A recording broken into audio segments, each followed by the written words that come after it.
Arc-en-ciel.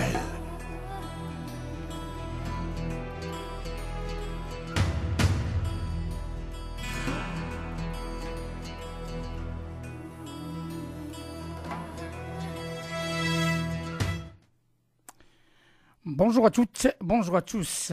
Vous êtes en direct sur l'émission marocaine sur Radio Pluriel, Radio de la Tolérance, Radio de la Pluralité. Pour tout savoir sur le Maroc. Actualité, culture, économie, société et animation festive.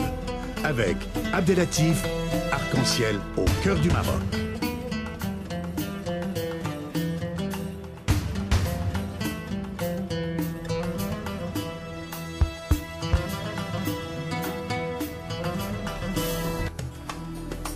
Arc-en-ciel au cœur du Maroc.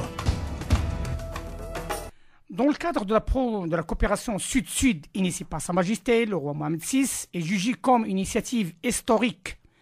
L'émission marocaine Arc-en-ciel sur Radio Pluriel, une émission citoyenne pour la promotion des relations France-Maroc, et à l'instar de l'ensemble des émissions qui sont passées dans le passé, nous faisons intervenir d'imminentes personnalités d'un niveau très très élevé qui débattront, qui nous éclairent aussi sur les retombées économiques et géopolitiques de cette initiative qui dépasse le cadre des frontières africaines. En direct avec notre éditorialiste Hamid Shriyet. Bonjour Hamid. Bonjour. Il fait un peu assez beau sur Paris et je souhaite le grand bonjour aux auditeurs et aux auditrices qui nous écoutent en France, au Maroc et plus de dans 30 pays. Merci voilà. Hamid. Donc nous intervenons de ce jour. Il s'agit de son Altesse le Prince Charles-Emmanuel de Bourbon-Parme, descendant des rois capétiens, et aussi Monsieur Nicolas Dupont-Aignan, député de l'Essonne, qui seront avec nous d'ici peu de temps après cette pause musicale pour parler de cette coopération sud-sud, de cette relation France-Maroc, une relation d'exception.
14h08. Nous sommes en direct avec son Altesse, le Prince Charles-Emmanuel de Bourbon de Parme.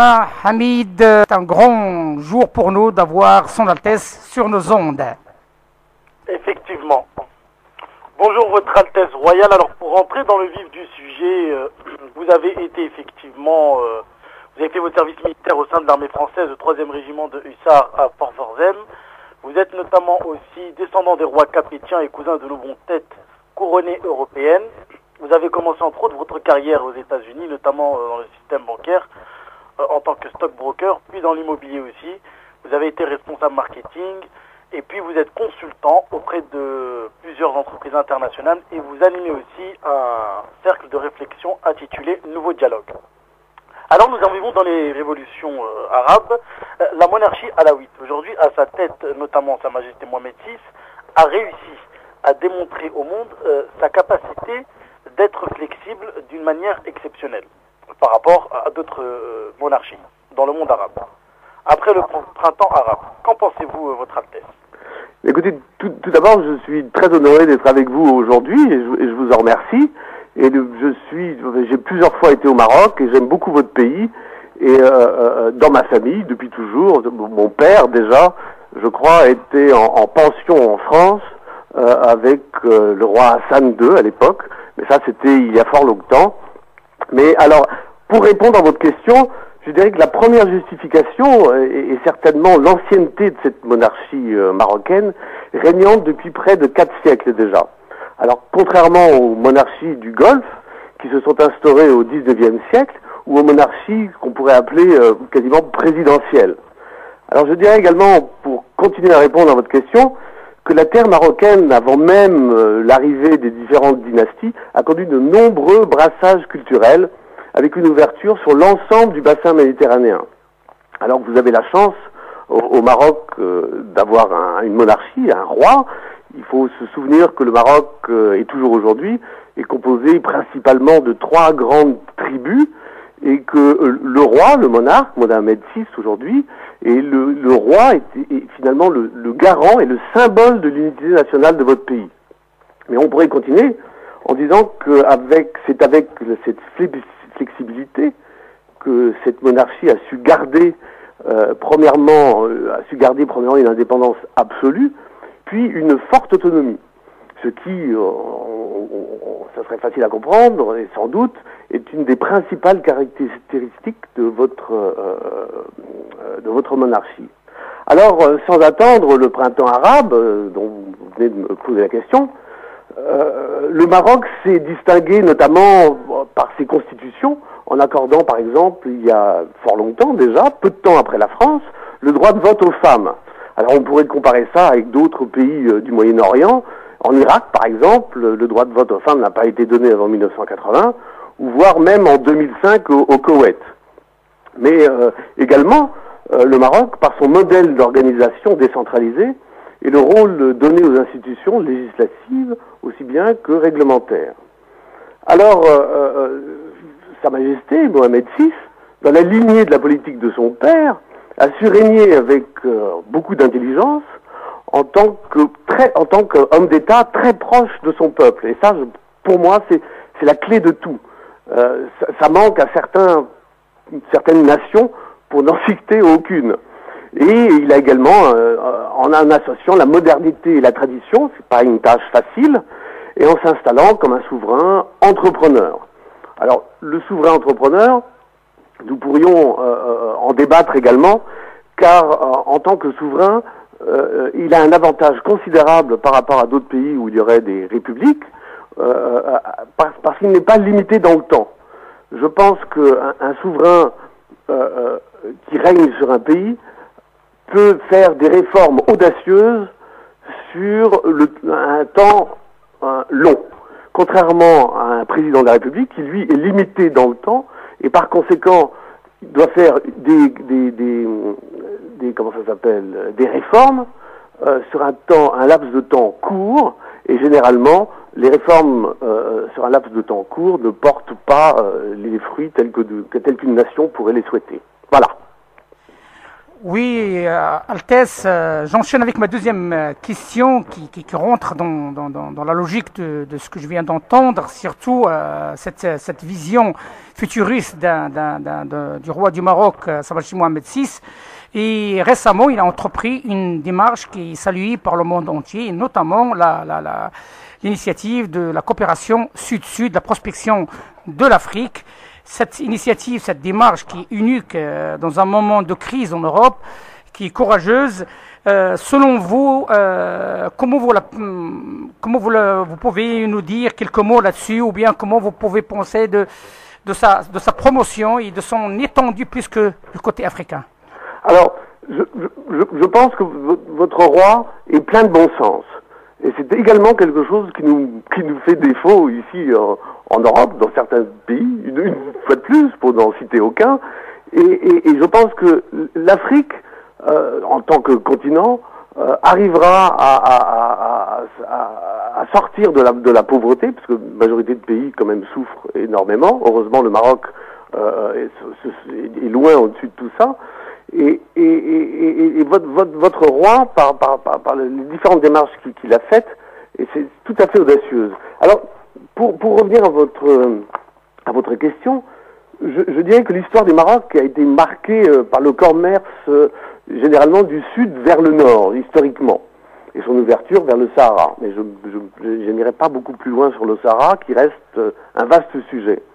Mais je dirais que l'extraordinaire potentiel de développement du continent africain, qui est un continent riche et vaste, la preuve, les Chinois s'y précipitent aujourd'hui, ils doivent bien avoir une raison, le continent africain, feront émerger des places de marché, et le Maroc se positionne dernièrement, et vous l'avez dit, surtout le dernier discours qu'il y a eu à Abidjan, je crois, vous me corrigerez si je me trompe, sur un positionnement, le Maroc est au nord du continent, vous avez l'Afrique du Sud tout au sud du continent, et entre les deux, le Maroc et l'Afrique du Sud peuvent se rejoindre à tenter de faire la richesse de ce continent. Et je pense que c'est tout à fait audacieux et que c'est une très très bonne démarche. Alors donc le développement nord-sud, sud-nord du continent. Et ça, alors je ne sais pas si je m'exprime bien sur la question, mais j'ai trouvé ça tout à fait audacieux. Alors il est évident que jusqu'à maintenant en Afrique, il y a eu énormément de conflits et on le regrette tous. Et ce n'est pas évidemment avec les guerres ou en créant des dépendances que le continent africain pourra exploiter ses richesses et nourrir ses peuples et leur donner la place qu'ils méritent. C'est vrai, le dicton, on a un dicton, un vieux dicton qui dit ne donne pas l'aumône au mendiant, mais apprends-lui à pêcher. Et je pense que c'est à cela qu'il faut s'atteler en Afrique, et Mohamed VI a bien compris cela. Effectivement. Alors c'est le développement économique, évidemment, qui est la clé de la stabilité de son continent, qui se forgera le succès de demain.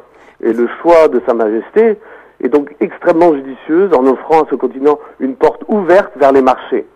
Alors les Occidentaux, à mes yeux, évidemment, ont naturellement tout intérêt à soutenir cette initiative.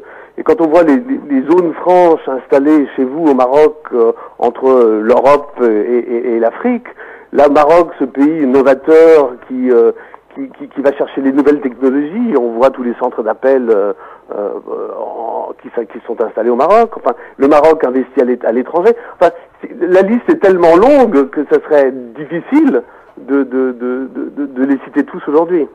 Effectivement, Altesse, sachez-le que la décision de notre souverain, le roi Mohamed VI, et c'est une décision qui est futuriste et qui voit les générations futures pour notre pays d'origine et aussi pour les Franco-Marocains qui se trouvent ici, qui forment, à mon sens, un tremplin entre leur pays d'origine et le pays d'adoption. Je pense qu'il y a à quoi faire, il y a à quoi soutenir pour un avenir meilleur pour tout le monde. Alors, mais bien sûr, il y a plein de projets dynamiques au Maroc, et les liens économiques entre le Maroc et les autres pays africains et leur richesse, il faut quelqu'un qui donne une impulsion. Et je pense que Mohamed VI, récemment, a donné cette impulsion. Et c'est au continent africain de s'en sortir finalement, parce que on va dire mais ceci, le XXe siècle a été finalement le siècle de l'indépendance de l'Afrique, et et c'est un réveil pour l'Afrique. Et le XXIe siècle doit être celui de son réveil économique et la fin de la pauvreté de ce continent qui est riche et qui ne demande qu'à vivre et de voler de ses propres ailes. Je pense, Altesse, que l'histoire marquera en or ces déclarations et cette initiative de Sa Majesté pour la promotion de l'Afrique, pour une meilleure indépendance alimentaire et économique, voire politique. Je tiens à vous remercier infiniment de votre participation, Altesse, et sachez-le, ça nous honore tous, en tant que franco-marocains, de vous avoir sur nos ondes. Eh bien, écoutez, j'étais absolument enchanté de pouvoir partager ces quelques minutes avec vous. Et je sais que prochainement, j'ai un cousin qui a eu la bonne idée de vouloir se marier au Maroc. Et je serai chez vous, je crois, au mois de juin. Et je serai ravi d'être avec vous tous dans votre beau pays du Maroc. Comme on dit chez nous, marhaban, bienvenue Altesse et bienvenue à votre cousin. Vous êtes bien chez vous et merci infiniment. Et bon dimanche à vous tous. Merci beaucoup. Au revoir, monsieur. Au revoir.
Il est 14h20 et dans le cadre de notre démarche de promouvoir cette initiative de la coopération Sud-Sud initiée par Sa Majesté le roi Mohamed VI et de faire intervenir des personnalités imminentes, nous sommes en direct avec M. Nicolas Dupont-Aignan, député d'Essonne. Bonjour, monsieur le député.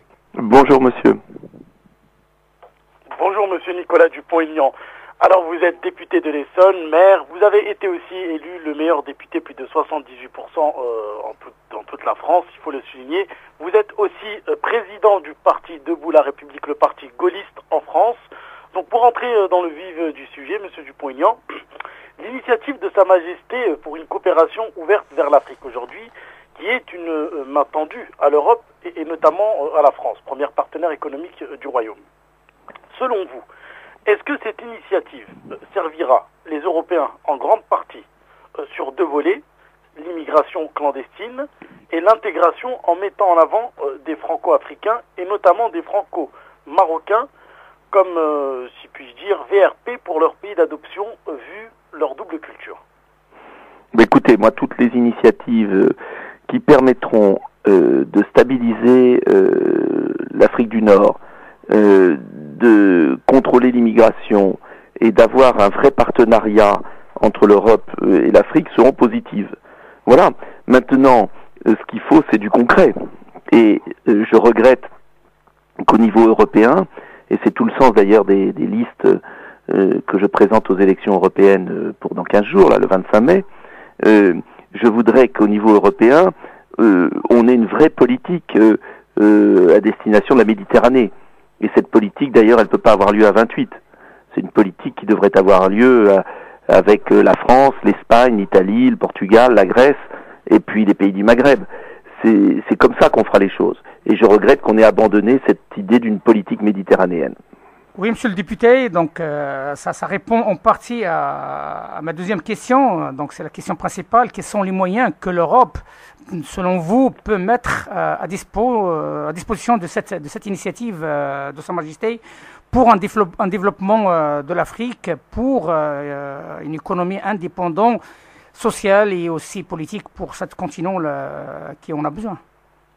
Bah écoutez, pour ça, il faudrait d'ailleurs qu'on change d'Europe, de fonctionnement de l'Europe. Vous savez, moi je suis très critique vis-à-vis de l'Union européenne telle qu'elle fonctionne, qui est dominée par l'Allemagne, qui n'a aucune vision, c'est bien normal, sur la Méditerranée, puisqu'elle est au nord et qu'elle s'occupe de l'Est.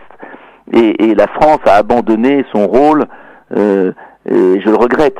Donc moi je propose justement une Europe différente, avec plus de pouvoir pour les nations d'Europe, c'est-à-dire que la France retrouve un peu sa liberté vis-à-vis de Bruxelles, et puis ensuite que l'on puisse enfin mettre en place des coopérations à quelques pays. Si vous voulez, il faut à 28 pays, ça marche pas, et on le voit bien. Ce n'est que le continent de l'ultralibéralisme. Et si on veut développer l'Afrique, il faut des accords de coopération commerciale qui dérogent au droit commun. J'ai toujours proposé depuis longtemps un partenariat commercial entre l'Europe et l'Afrique. Qu'est-ce que je veux dire par là? Il faut qu'il y ait des droits de douane différents pour les produits qui viennent de nos amis de Maroc, d'Algérie, de Tunisie, de manière à ce qu'au lieu de délocaliser en Chine, comme c'est le cas depuis 10 ans, nos entreprises puissent relocaliser des productions à la fois en France et en Afrique.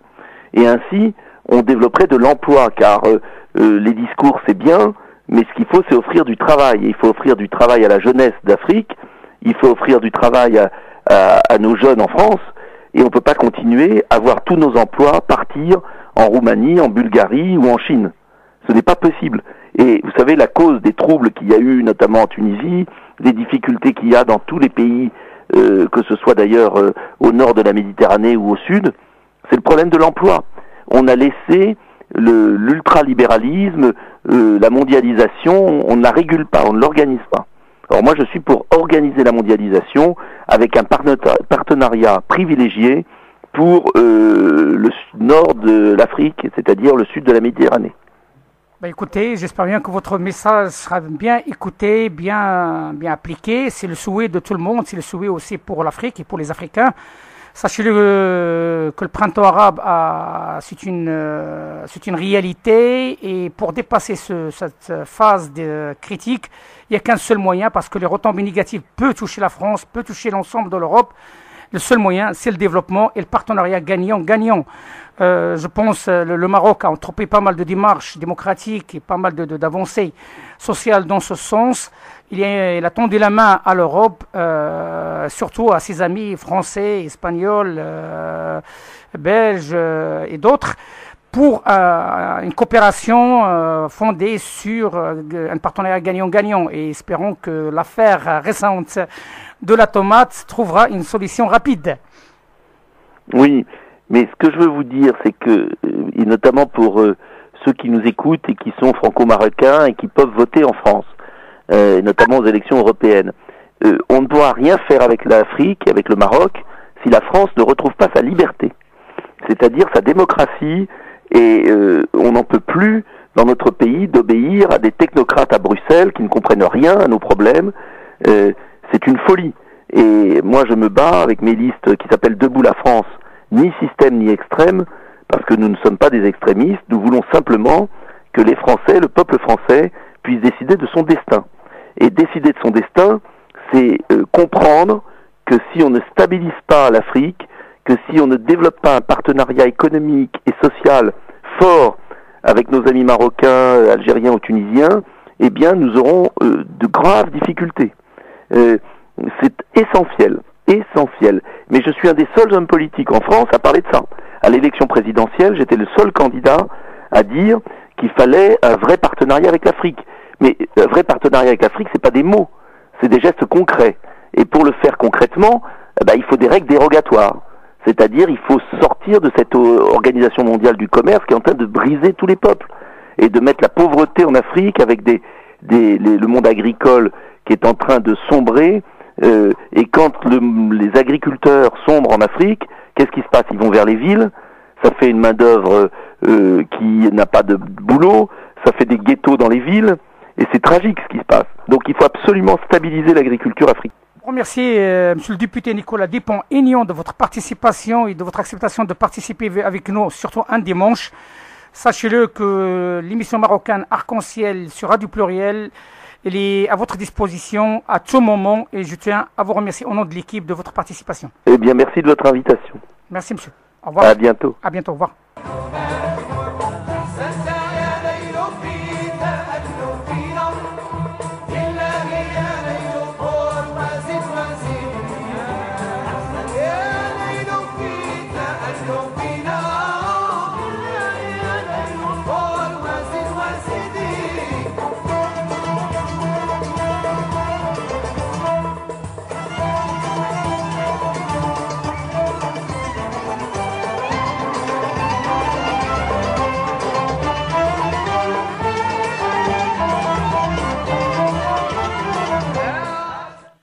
Nous sommes toujours en direct avec notre correspondant permanent à Paris, Hamid Chariet, l'éditorialiste Hamid Chariet. Je souhaite savoir quelles conclusions tu as pu retenir sur ces deux déclarations imminentes de Son Altesse et Monsieur le député.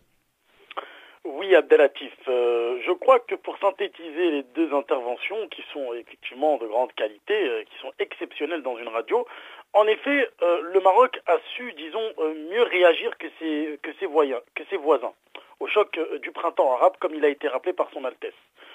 Et en effet, il s'est accommodé de la présence d'islamistes au sein du gouvernement, ce qui lui a permis une certaine légitimité au niveau international. Et le Maroc doit encore relever de nombreux défis, comme l'a rappelé effectivement M. Dupont-Aignan, notamment pour une Europe des 6, et non pas une Europe des 25 telle qu'a été construite pour le développement de l'Afrique aujourd'hui. Et les nombreux défis sont les problèmes importants qui sont à relever.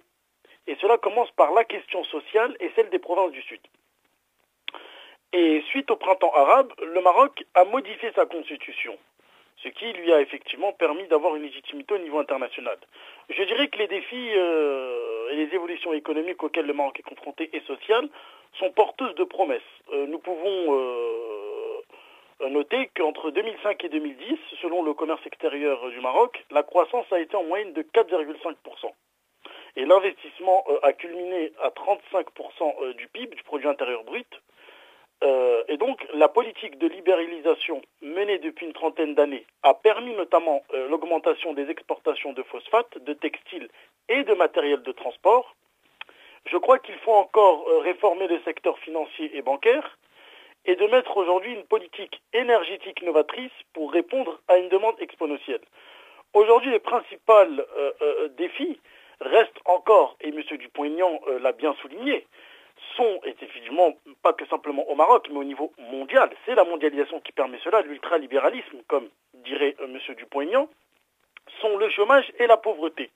En dépit de plusieurs programmes, et cela il faut le souligner, mis en place par Sa Majesté, Mohamed VI, en effet la crise de 2008 a compliqué la donne.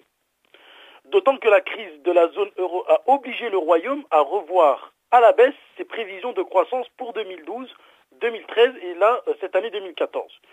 Nous pouvons aussi remarquer une autre illustration de l'interdépendance induite par la mondialisation. Et dans ce contexte, la résolution de la crise du Sahara occidental est primordiale.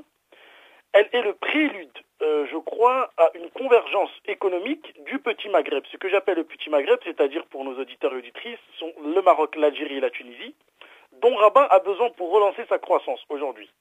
Et sur fond de crise mauritanienne, notamment, nous l'avons vu aussi avec la récente islamisation, et d'une frange du Polisario qui aujourd'hui aussi constitue une menace pour l'ensemble de la région, pour sa stabilité.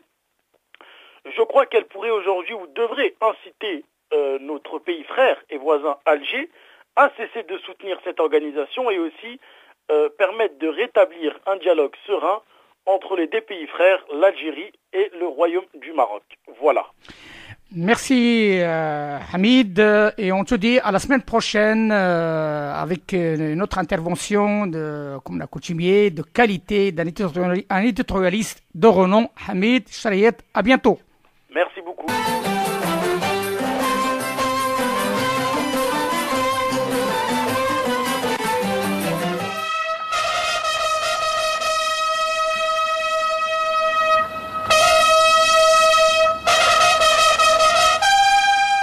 أزف البشرى إلى رعايا أمير المؤمنين صاحب الجلالة الملك محمد السادس نصره الله وأيده أن الله تبارك وتعالى أكرم جلالته بازدياد مولود ميمون الطالع في تمام الساعة 46 من صباح يومه الخميس 6 ربيع الأول 1424 هجرية الموافق ل 8 ماي 2003 ميلادية.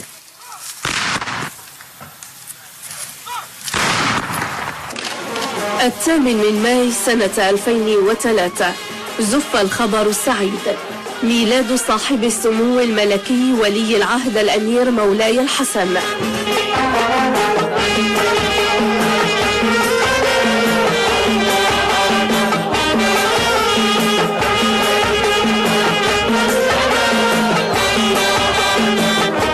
بالخبر السعيد ابتهجت الأسرة الملكية وعمت الأفراح والاحتفالات رحاب القصر الملكي وأرجاء المملكة.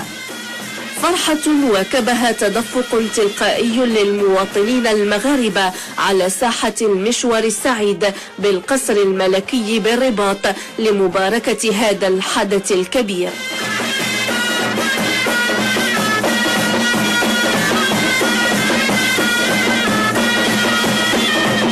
أبان سمو ولي العهد عن نبوغ وحب للوطن، يأخذ ذلك أسسه من التربية التي يتلقاها سموه وفق نفس القواعد التربوية التي حصل عليها جلالة الملك محمد السادس نصره الله.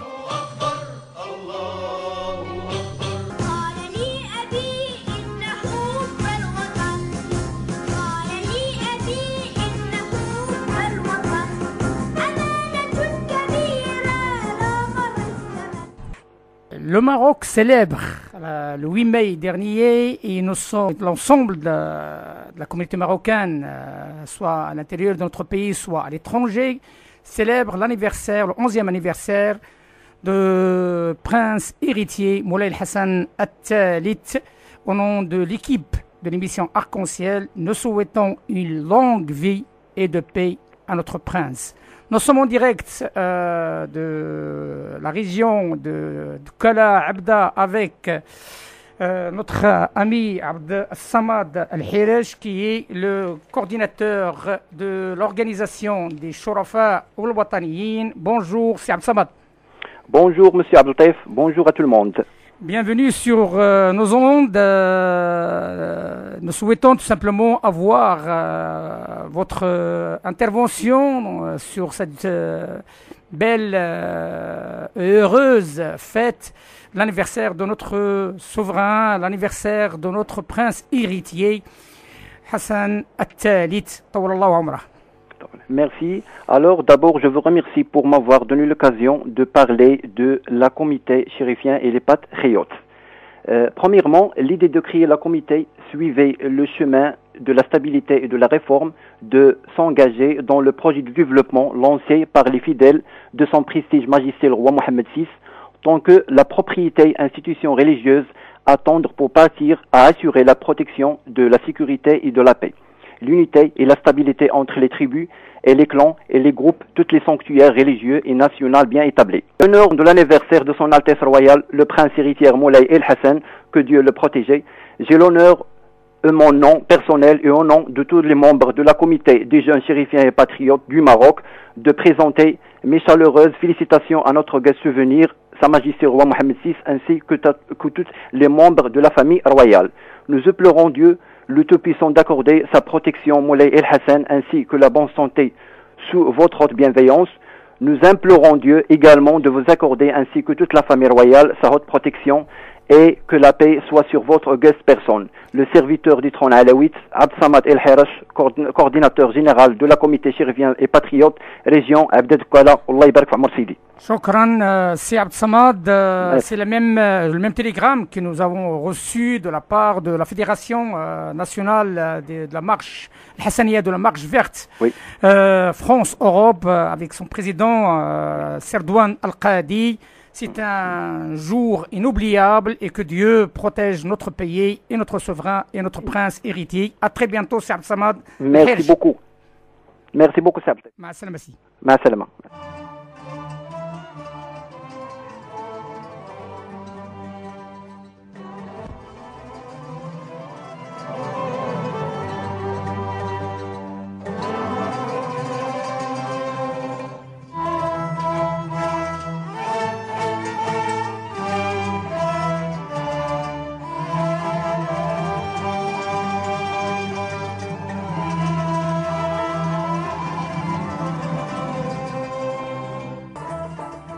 Il est 14h42. Nous sommes en direct avec le professeur Abdelatif Al-Fakkak. Bonjour, professeur. Oui, bonjour, c'est Abdelatif. Ahlan wa sahlan. Et puis bonjour à tous les auditeurs. J'ai vu sur la liste qu'il y avait presque 35 pays qui nous écoutaient un peu partout. Et ça fait plaisir. Exactement, cher professeur, notre correspondant permanent de la radio plurielle, surtout l'émission Arc-en-Ciel à Casablanca.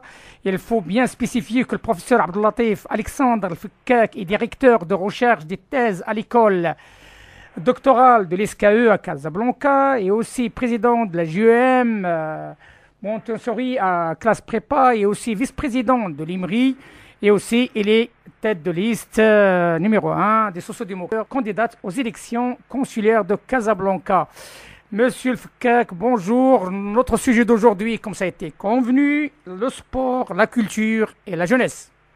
Voilà, ça tombe très bien. Alors donc, je profite de l'occasion de présenter donc mes vœux et joyeux anniversaire pour le prince Moulay Hassan. Longue vie. Et ça tombe très bien parce que la fête, c'est une fête de jeunesse et je vais essayer de lier en fonction de l'actualité des franco-marocains qui s'intéressent donc au sport, à la culture. Et le sport aujourd'hui est devenu donc un levier mathématique pour la politique, je dirais, du tourisme, de la jeunesse, de la santé, de la paix des nations. Il est devenu aussi une industrie financière des pays qui ont démontré c'est leurs écoles de football, du cyclisme, du rugby, du tennis, du judo. Le sport donc est devenu dans des sociétés ludico-sportives une espèce, je dirais, de PNB, c'est-à-dire le fameux produit national de bonheur. En dehors donc des capacités physiques des athlètes qui sont devenus de véritables acteurs sur les scènes théâtrales au niveau international, la classe sociale, la culture religieuse, l'idéologie religieuse, mais c'est surtout la politique du sport et en particulier la dynamique de la motivation démoniaque, je dirais, qui joue un rôle capital dans le succès du sport. Par exemple, le rugby anglais et le football américain sont de cultures différentes et on y retrouve les traits de la culture nord-américaine, la rigueur, les heures, la force, la concentration de l'individu. Et la lutte sportive est devenue donc des espèces de rituels biannuels ou quadriannuels pour le football par exemple, modernes, où l'ordre social, les classes sociales, la lutte des classes internes des pays disparaissent au profit de la lutte des places au niveau mondial, car dès l'Antiquité d'ailleurs, les vainqueurs étaient récompensés, honorés dans leur propre pays, et actuellement une place de champion olympique se monnaie très cher. Sinon, le sportif change de nationalité. Le football, et on passe d'ailleurs du marketing vers le marketing sportif des jeunes, et le football, le ski, je dirais le tennis, sont des franco-marocains qui représentent parfois leur pays d'origine quand ils ne sont pas sélectionnés dans leur propre pays où ils vivent. Et ça devrait donc être aussi pour le monde politique. Ils sont réticents pour le moment où nous n'avons pas encore la possibilité de voter et de mettre des institutions représentatives de 5 à 8 millions de Marocains qui vivent dans la région donc française. Et ça, je dirais que c'est un côté intellectuel et parfois le Maroc choisit plus le côté populaire qui déclasse un peu le Maroc. Et c'est un petit peu dommage car il nous faut des politiciens de haut niveau. Le patriotisme politique, comme vous le voyez, est devenu l'un des soucis au profit du patriotisme économique au plus offrant. Le coût diffère d'une discipline sportive individuelle de classe ou du sport collectif de masse. Par ailleurs, le champion est devenu une vedette dans les masses médias, vénéré, glorifié, et son avenir est assuré. Et la plupart des jeunes aujourd'hui, parce que c'est la fête de la jeunesse, ils sont dans un monde de rêve, un jour d'accéder à la plus haute marche du podium, mais un seul y parvient, et en dehors de ses capacités physiques exceptionnelles, il y a des facteurs socio-culturels qui jouent un rôle capital dans chaque nation sportive. Comment peut-on l'expliquer? Alors il y a des États, forcément, qui affichent leur devanture publicitaire, car chaque pays, l'opinion publique est sensible au succès et aux défaites d'équipes nationales sportives. Et d'ailleurs, je dirais qu'en France, en 1960, il y a eu la déroute des athlètes français aux Jeux Olympiques de Rome, et ça a eu une conséquence d'une mise à niveau et une mise en place d'une politique de sport de haut niveau. Et la majorité des Français de l'époque pensent qu'il fallait faire pour que la France obtienne plus de médailles de type olympique. Le succès sportif est également partagé. Mieux, la place d'un même pays dans une hiérarchie olympique peut rapidement changer en quelques Olympiades. Par contre, la nation semble prédominer dans certains types de disciplines. Et là, ce qui était très important, des chercheurs ont défini qu'il y a 3 grandes catégories. Il y a d'abord des qualités génétiques et physiques de l'athlète qui sont plus acquises que innées pour le succès. Et la deuxième chose, c'est, je dirais, les conditions culturelles de la société ludico-sportive. Et la troisième, c'est l'idéologie religieuse protestante qui devient une espèce de modèle d'influence dans la culture. Alors, au niveau des USA, je dirais par exemple que dans les qualités génétiques, ou innées, elles sont plus acquises, elles permettent d'expliquer l'ensemble des réussites sportives, de même que l'environnement physique, dans certains cas, est légitimement invoqué. Par exemple, le ski, ça favorise ceux dans les pays où il y a de la neige. Il ne permet pas de comprendre pourquoi de nombreuses disciplines telles que l'athlétisme, la natation, ou la lutte, ou par exemple la boxe, ou des qualités génétiques, par exemple de race noire, blanche ou jaune, ne justifient pas les résultats statistiques des médailles par pays. De même que la corrélation entre le succès olympique en natation ou les conditions naturelles de la possibilité de pratiquer cette discipline serait plutôt négative. Et il existe donc d'autres facteurs sociologiques ou socioculturels, et c'est le deuxième point. Et Pasteur disait que si on a un athlète exceptionnel, c'est un peu comme une fleur ou une idée qui tombe du ciel, l'idée est prophétique, mais si elle n'a pas de réception, si elle n'a pas un terreau hospitalier, eh bien la fleur, l'idée, l'athlète va devenir biodégradable. Exactement. Donc sur le plan sociologique, il faut distinguer, comme le font tous les chercheurs, la superstructure de l'infrastructure de la société. La superstructure correspond à la culture de la société, c'est les valeurs de la réussite, c'est les normes, c'est la valorisation, c'est la croyance à une idéologie religieuse. Par contre, l'infrastructure correspond à des facteurs de force productive, à la division due au système économique. C'est l'infrastructure qui engendre la superstructure selon les concepts du marxisme de rigueur. Or, l'infrastructure ne peut expliquer la réussite sportive d'un pays. Certes, les conditions économiques constituent la base nécessaire, indéniable, mais pas suffisante pour la réussite. Et à ce titre, les facteurs de l'idéologie, je dirais religieuse, jouent un rôle décisif. Et ça, c'est très important pour une raison simple, car beaucoup de chercheurs ont été dans l'influence du modèle américain, et dans cette piste de réflexion, il est logique de faire appel à des analyses de Max Weber dans son rapport sur l'éthique protestante qui est religieuse et l'essor du capitalisme en Europe, et l'interprétation religieuse de le djihad, du calvinisme, du christianisme, ces deux voies, le catholicisme et le protestant. Du catholicisme, c'est une doctrine du puritanisme des protestants qui pousse le croyant protestant à la recherche d'indices de son salut. De ce fait, l'éthos, c'est-à-dire l'honneur et la dignité du religieux, jouent un rôle décisif dans le développement économique en incitant le fidèle à l'accumulation des richesses. Et l'entrepreneur puritain pense percevoir les signes de sa grâce dans sa réussite matérielle et économique, et grâce à cette dynamique de la motivation démoniaque qui va apaiser ses doutes et sa conscience, et il devient un vase d'élection béni pour la réussite économique. Et les religieux croient ou voient plutôt que dans la pauvreté, ceux qui tombent ne sont pas, non pas une infortune, mais une faute morale qu'il faut condamner. Et par contre, il y voit religieusement dans la richesse, non pas un objet de soumission, mais une félicité qui couronne l'énergie et la volonté, je dirais, de gagner. la foi religieuse, revue, corrigée par le calvinisme, dans la prédestination assurant le croyant protestant qui est béni par Dieu lorsqu'il croit que dans n'importe quelle discipline physique ou intellectuelle, le besoin du sixtuple constitue une partie centrale du profil du protestant pratiquant, et le croyant religieux perçoit dans sa mission abrahamique et non pas adamique des autres religions, il doit enrichir le royaume de Dieu sur terre pour parvenir au paradis, perdu dans l'imaginaire de la mythologie des religions. Le protestant donc est animé par le gain financier par sa mission. Gagner, c'est sa mission primordiale, mais le mobile de sa réussite du sport de haut niveau n'est pas l'argent, mais c'est cette dynamique religieuse de la motivation démoniaque du calvinisme. C'est ce qui explique pourquoi les États-Unis sont dominés par les protestants, alors que l'Amérique latine sont installés des catholiques. C'est un espèce de paradoxe.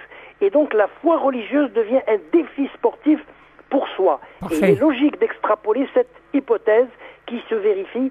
80% de l'ensemble des médailles au niveau individuel sont raflées par les protestants, et les catholiques c'est plutôt le sport collectif, et les autres religions comme l'islam et le monde hébraïque, il leur reste 4 ou 5%. Donc c'est important, cette espèce d'idéologie religieuse qui est extrêmement importante et qui influence, je dirais, l'aspect sportif. Voilà.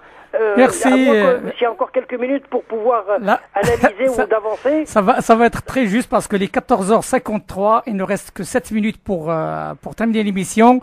Sachez le professeur que votre analyse, votre intervention est à la bienvenue. Tout le monde apprécie. Nous avons reçu un grand nombre de mails et aussi de coups de fil qui en parlent de cette analyse d'un professionnel de renom. C'est Abdelatif El-Fkak, Alexandre El-Fkak.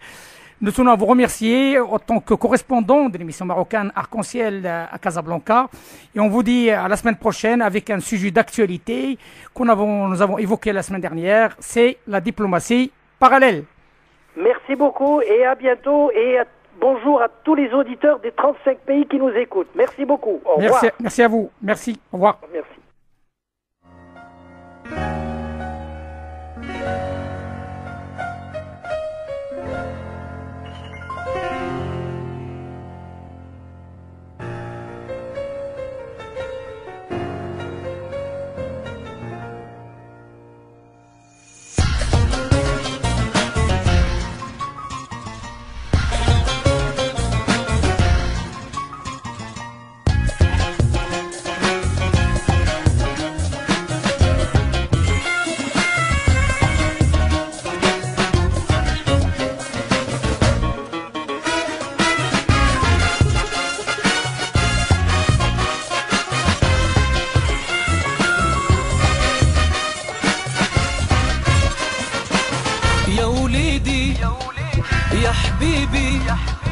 يا وليدي يا حبيبي رد بالك هذه بلادك انت محسود عليها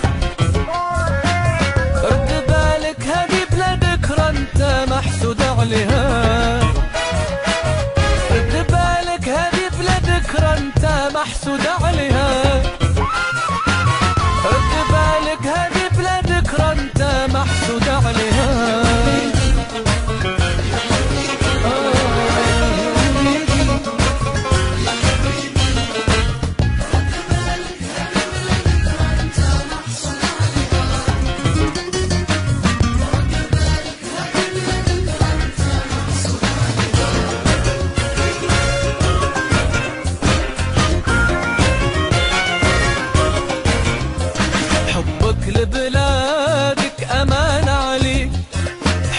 لبلادك أمان عليك ربي عليها كبادك كيف ربيت فيك ربي عليها كبادك كيف ربيت فيك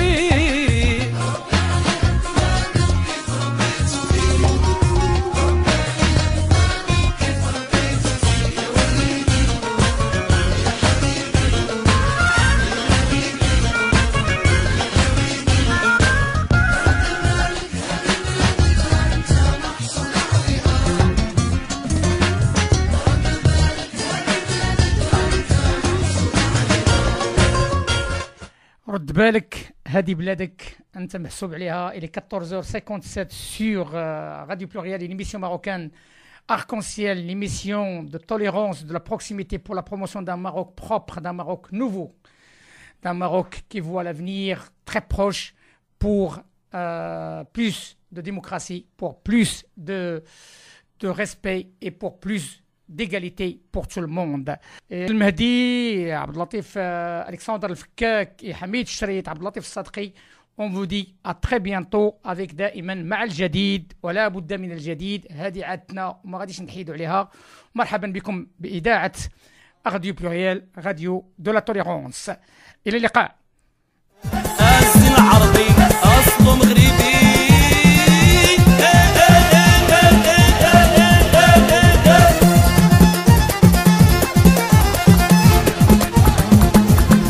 وشغلك لا ماشي سوقك، ماشي سوقك، ماشي سوقك. بارك الله عليكم، زيدوا زيدوا زيدوا قربوا. شفتك دخت يا البنية، ويلي ويلي حني عليا، رفقي عليا. كانت سالة كانت قاضة، أمي قلبي أمي قلبي. راني نهبل راني نحمى يا بنت الناس، ما فيها باش غير سويعة لا دقيقة أقسيم وكان هبل.